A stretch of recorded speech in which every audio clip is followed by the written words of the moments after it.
Hola a todos y a todas, espero que se encuentren muy bien. Sí, ese será mi saludo predeterminado, así que se lo bancan nomás, porque no hay otro. Y bueno, en este video, que por cierto es algo así como una parte 2 del video anterior acerca del origen de la filosofía, pero esta vez me centraré especialmente en introducir a los primeros pensadores que de una u otra forma encarnaron la figura del filósofo. Y bien no me referiré en esta ocasión a ninguno en particular, intentaré brindar un contexto suficiente que me permita explicar de manera efectiva el por qué estos personajes de la antigüedad pensaban de la manera en que lo hacían. Además de también intentar profundizar, explicar o de alguna forma darles una segunda vuelta algunos temas del video anterior que pudieron haber quedado mal explicados o no completamente claros. Sé que es difícil abordar esta tarea ya que hasta nuestros días no es mucho lo que se ha preservado de las ideas o pensamientos de estos personajes, pero si al menos logro generar un hilo conductor que nos permita visualizar mejor la procedencia de las opiniones y argumentos de los primeros que se arriesgaron a filosofar, junto con entender también sus motivaciones, me sentiré más que conforme. Sin más que añadir, sumerjámonos en las profundidades de la historia. Es importante hacer notar que a diferencia del video anterior, que buscaba comprender los comienzos del pensamiento occidental desde su cosmogonía, ahora lo que espero poder mostrar es cómo esa cosmogonía afectó a determinados pensadores, dando lugar así a una etapa cosmogónica de la filosofía, que mejor dicho es una etapa cerca de la naturaleza, cerca de los principios o los fundamentos de la naturaleza. Que por cierto es una etapa que es protagonizada por unos sujetos determinados, a quienes llamamos filósofos presocráticos o naturalistas. Si bien la verdad es que llamarlos presocráticos es un poco injusto, ciertamente tratan cosas muy diferentes a Sócrates y a los llamados sofistas previos y posteriores a Sócrates, ya que con ellos comienza una nueva etapa de la filosofía griega que podríamos denominar una etapa más centrada en el ser humano, una etapa más antropológica. Por eso es importante diferenciarlo y se les ha dado el nombre de presocráticos, aunque yo personalmente creo que les viene mejor el nombre de filósofos naturalistas. Además es importante también decir que posterior a Sócrates, la filosofía entra en una etapa más sistemática o sistémica que se caracteriza por ser representada por la filosofía platónica y aristotélica. Pero en este video nos interesa introducir esta etapa más acerca del primer fundamento, el primer principio de la naturaleza y de los primeros filósofos que se dieron a la tarea de pensar estas cuestiones. Además que porque lo estamos haciendo en un orden cronológico y evidentemente ellos fueron los primeros. Sin duda alguna, las opiniones y los conocimientos del pasado siguen hoy siendo visibles y afectando el cómo en nuestros días entendemos la realidad. Incluso aquellos que trabajan con la más moderna tecnología de investigación se sorprenderían al notar cuánto en común tienen con los métodos y las formas de sus predecesores de la época clásica. Esto se debe a una característica esencial de la inteligencia humana, que no es otra que el hecho de ser común a todos. Bueno, al menos en potencia. Por lo que no es nada extraño que lo que antes nos fascinaba, aún a día de hoy nos asombre con la misma intensidad. Pero, aunque si bien es verdad que como seres humanos tenemos mucho en común con nuestros antepasados, también tenemos grandes diferencias. Ciertamente, en la antigua Grecia se forjaron las bases del conocimiento occidental tal y como lo conocemos, pero ¿qué encontraríamos si pudiésemos viajar hasta aquellos primeros orígenes del pensamiento filosófico? Muy probablemente seríamos testigos de una humanidad muy apegada a la mitología y a la religión, con muchos ritos y muy poco de pensamiento científico. Veríamos personas mucho más prácticas de lo que somos en la actualidad. Estaríamos en una época precientífica. Y lo importante de esta época es notar cómo lenta y gradualmente apareció la filosofía. Nunca separándose tajantemente de las creencias, o de la cultura que permeaba los espíritus de quienes se dedicaron a ella. Y es justamente a estas figuras históricas que va dedicado este video. Bueno, no sé si recuerdan el video anterior, pero tal y como mencionamos allí, Hesiodo es un personaje muy relevante en el origen de la filosofía. Esto se debe a que lo que se ha preservado de su autoría hasta el presente muestra una tendencia muy marcada a la sistematización y la búsqueda de las causas.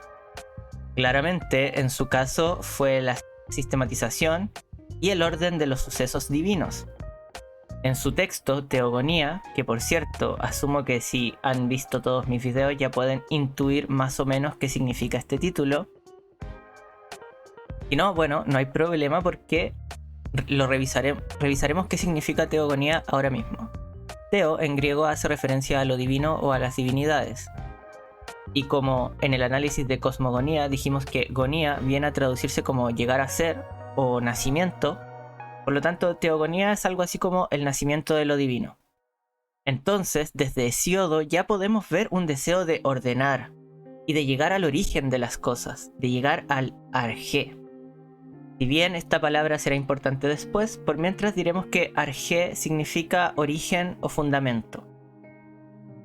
Es por esta razón que este poeta y pastor griego junto con Homero son tan importantes como antecedentes de los primeros filósofos y de la actitud filosófica y científica en general. Como curiosidad, hay que mencionar que no es extraño que en la antigüedad se creyera que las leyes de la naturaleza o que aquellos fenómenos que se dan juntos tenían como causa el amor, ya que en los mitos antiguos el amor era el principio del movimiento incluso para los dioses, quienes en su procreación dieron forma al mundo. El amor era la fuerza motriz de la antigüedad. Básicamente en la antigüedad era común que a cualquier fenómeno de atracción se le denominara amor. Pero, ¿qué implicó realmente el nacimiento de la filosofía? El nacimiento de la filosofía en Europa consistió, por tanto, en el abandono a nivel consciente de las soluciones mitológicas para los problemas que atañen al origen y a la naturaleza del universo, junto a los procesos que siguieron desarrollándose en él. La fe religiosa fue sustituida por la fe que era y sigue siendo hoy la base del pensamiento científico, con todos sus triunfos y todas sus limitaciones, que no es otra que la fe en que las causas del mundo tienen que buscarse dentro de sus propios límites y en que la razón humana autónoma es nuestra única y suficiente herramienta para la investigación. Los primeros filósofos de los que tengamos noción son aquellos que nacieron en Mileto, y para explicar la aparición del pensamiento en aquella ciudad griega de la antigüedad es fundamental describir el contexto de la misma. Mileto fue un gran centro comercial en el Mediterráneo de la antigüedad, y junto a esto sus ciudadanos presentaban una marcada afinidad al humanismo y al materialismo. Es así que encontramos la maravillosa característica de que en esta antigua ciudad la realidad de un gobierno aristocrático no impedía de forma activa la práctica del libre pensamiento, lo que favoreció la posibilidad de establecer teorías más audaces en aquel lugar acerca de cuestiones que en todos los demás lugares eran materias propias de la religión y de la casta sacerdotal. En general, en todos los demás lugares civilizados de la época, las restricciones al conocimiento y al libre pensamiento eran bastantes y no poco severas si se ponía en duda a la religión imperante. El ambiente de Mileto les brindó a estos primeros pensadores griegos los ingredientes que desde la antigüedad son nombrados a la hora de hablar de la filosofía. Estos no son otros que el ocio y la curiosidad. Cuando Platón y Aristóteles dicen que estas son las fuentes de la filosofía, lo dicen teniendo presente la realidad en la que vivieron los pensadores milesios.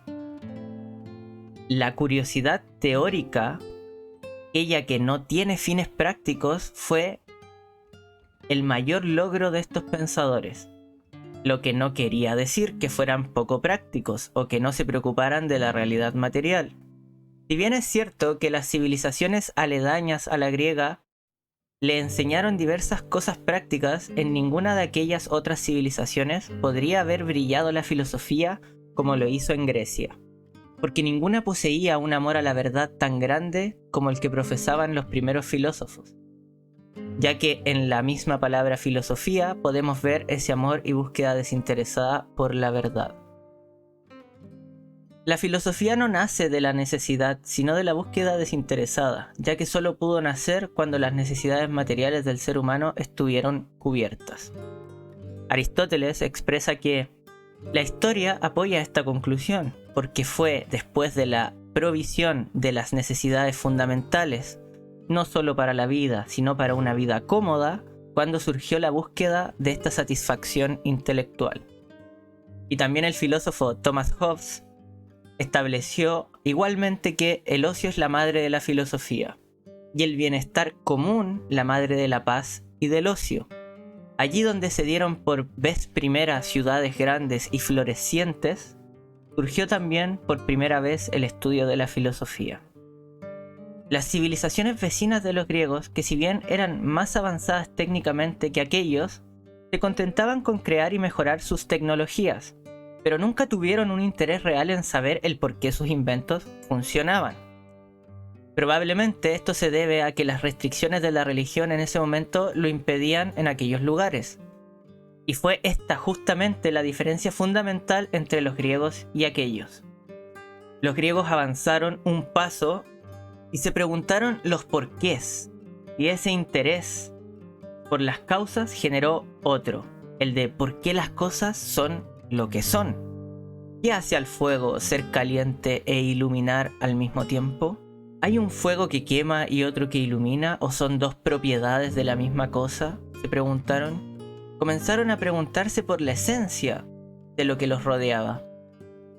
Esta forma griega de generalizar o de abstraer los conocimientos marca la importancia de su legado, ya que lograron de algún modo pasar de la mera experiencia y la utilidad práctica al mundo de los conceptos, el cual era desconocido hasta ese entonces. Los griegos con esto acaban de descubrir el mundo de las formas. Ya el griego no se preocupaba de un ser humano en particular, sino de la idea de humanidad. Ni se preocupaba de un triángulo en particular, sino de lo que significaba ser un triángulo, etc. Ciertamente, para poder utilizar la aritmética y la geometría, los egipcios y los babilónicos debieron tener cierto conocimiento de la abstracción. Pero siempre dichas abstracciones tenían en estas civilizaciones un correlato material. Esto quiere decir que la geometría servía para distribuir el terreno o para fundamentar la arquitectura, mientras que la aritmética, si bien implica sí o sí abstraer cosas en coeficientes numéricos, los mesopotámicos nunca se interesaron por entender los coeficientes en sí mismos. Solo utilizaban la aritmética para cuantificar cuestiones materiales o movimientos celestiales.